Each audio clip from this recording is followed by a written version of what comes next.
Edhe pse çmimi i paketave të duhanit është rritur nga 10 deri në 30 lekë në varësi të markës dhe pikës së shitjes, shqiptarët vijojnë të konsumojnë gjithnjë më shumë cigare. Rritja e akcizës, një taksë që synon të dekurajojë duhanpirjen, duket se nuk po jep efektin e pritur. E vërteta është që dhe pse rriten akcizat në mënyrë të vazhdueshme dhe rritja kalendari akcizave i qeverisë ka qenë shumë korrekt dhe shumë i saktë për një tregti të lishme.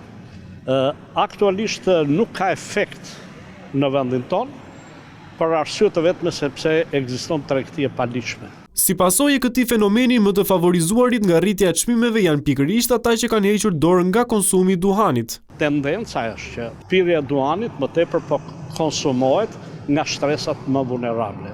Dhe kjo nuk jep efektin e duhur në drejtim të rritjes së akcizave. Mos ta harrojmë se në vendin tonë çdo vit u mbasin 100 milion euro nga tregtia e palishme e duhanit. Sipas të dhënave të Ministrisë së Financave, gjatë vitit të kaluar janë importuar në Shqipëri rreth 3500 tonë cigare, një rritje prej 9% krahasuar me vitin 2024.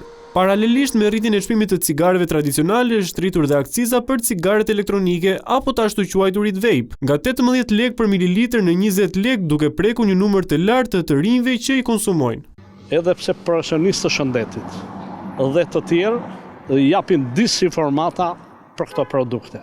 Dhënia e disinformata për këto produkte do të shkaktojë më tepër sëmundshmëri dhe vdekje të konsumatorëve të duhanit. Paralelisht me duhanin këtë fillim vit, çmimet do të rriten edhe për alkoolet, kafen dhe karburantin.